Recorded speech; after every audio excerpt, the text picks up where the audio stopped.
আমার নাম প্রণবচাঁদ সেটিয়া। আমি বসন্ত স্টোর্সের কর্ণধার। আজকে কি কর্মসূচি চলছে আপনার? আজকে আমাদের মানে আমি আর আমার মিসেস এবং আমার মাদার ইন ল এবং আমার শালার বউ, আমরা চারজনে আজকে আই ডোনেট করেছি। না, ইচ্ছাটা হঠাৎ করে বলতে যে আমি একটা জিনিস, হিন্দিতে একটা কথা আছে, জিতে জি রক্তদান, যাতে যাতে নেত্রদান। আর আমার এটা বহুদিনের ইচ্ছা ছিল যে আমার চোখটা যখন কারো যদি কাজে লাগে, কারো যদি ক্ষতিগ্রস্ত চোখে যদি সে যদি পৃথিবীর আলো দেখতে পারে, এর চেয়ে বেশি প্রাপ্তি আমার কাছে কিছু নাই। আর টোটাল পরিবার থেকে কজন দিচ্ছে? আমার পরিবার থেকে আমি, আমার মিসেস দিচ্ছি, আমার শ্বশুর বাড়ির থেকে আমার শালার বউ আর আমার মাদার ইন ল। কেমন লাগছে? মানে ভীষণ আনন্দিত, খুব ভালো লাগছে। এবার যেটা কৌশিক দ্বারা বললেন যে এরা চোখটা যাতে আমাদের এখানে রায়গঞ্জে যাতে একটা আই ব্যাংকের ব্যবস্থা হয়, আমি এখন দিলাম, হয়তো আমি দীর্ঘ আরো 20-25 বছর বাঁচবো, বা কখন বাঁচবো কখন মরে যাবো সেটা কোনো প্রশ্ন না, যাতে আমার চোখটা যাতে প্রপারলি কাজে লাগে, আমি এই উদ্দেশ্যে আজকে এই কাজটা করছি। আমাদের এখানে আরো 2-3 এসছেন, তারা দেহদানও করছেন।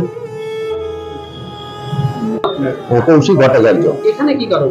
এখানে আজকে আমাদের রায়গঞ্জের স্থানীয় বাসিন্দা প্রণবচাঁদ সেটিয়া মহাশয়, তার ইচ্ছা ছিল চক্ষুদান করবেন এবং সাথে সাথে আরো অনেকের ইচ্ছা দেহদান করবেন, মরণোত্তর দেহদান অঙ্গীকারপত্রে স্বাক্ষর করবেন। সেই উদ্দেশ্যে আমরা এখানে এসেছি। গণদর্পণ সংস্থা, যারা গোটা ভারতবর্ষ জুড়ে এই মরণোত্তর দেহদান অঙ্গীকারপত্রে স্বাক্ষর কর্মসূচি এবং দেহদানের ব্যবস্থা করেন, সেই সংগঠনের পক্ষ থেকে স্থানীয় সুকান্ত সরণী ইউথ ওয়েলফেয়ার সোসাইটি দেবীনগর, তারা এবং আমরা রায়গঞ্জ মুক্তিকান্দারি এখানে উপস্থিত হয়েছি। আজকে গণদর্পণের সেই স্বাক্ষরিত পত্রে সকলে স্বাক্ষর করলেন। এখানে সম্মানীয় প্রণবচাঁদ সেটিয়া মহাশয়, তার পরিবারের 4 জন চক্ষুদান অঙ্গীকারপত্রে স্বাক্ষর করলেন এবং বাকি এসেছেন সাহিত্যিক রানী সেন মহাশয়, শিক্ষক প্রসঞ্জিৎ এবং এমনি সমাজসেবী সৌরভ, তারা এসেছেন। তারা এসে মরণোত্তর দেহদান অঙ্গীকারপত্রে স্বাক্ষর করলেন। তাদের দেহ আগামী দিনে মৃত্যুর পরে তাদের দেহ যেন মেডিকেল কলেজে ব্যবহার বা কোনো মানুষের চিকিৎসায় ব্যবহার করা যায়, সেই ইচ্ছা প্রকাশ এবং তার পরিবারকে জানিয়ে তারা এই স্বাক্ষর করলেন। আগে আই ব্যাংক রায়গঞ্জে ছিল, কিন্তু আপাতত বন্ধ, আই ব্যাংকের কোনো কাজ এখানে হয়। কতটা আপনারা সফল হবেন বলে মনে হয়? আমরা আমাদের এখানে আই ব্যাংক ছিল এবং কোনো অজ্ঞাত কারণে আই ব্যাংকটা বন্ধ হয়ে যায়। আমরা দীর্ঘদিন ধরে আমাদের মেডিকেল কলেজের এমএসবিডি স্যারকে এ বিষয়ে বিভিন্ন সময় আবেদন করেছি, লিখিত আবেদনও দেওয়া হয়েছে। হয়তো আমরা আশা করছি আগামী দিনে আই ব্যাংক চালু হবে, আমরা সকলে যদি এগিয়ে আসি আই ব্যাংক চালু হবে।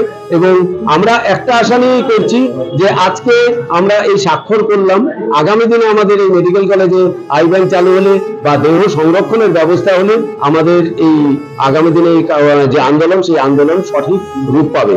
এবং আপনারাও জানেন যে গত 1 মাস আগেই এই মেডিকেল কলেজে একটি দেহ সংরক্ষণের ব্যবস্থা করা হয়েছে, সেখানে বিভিন্ন মানুষ উদ্যোগ গ্রহণ করে এই কাজটা করিয়েছে।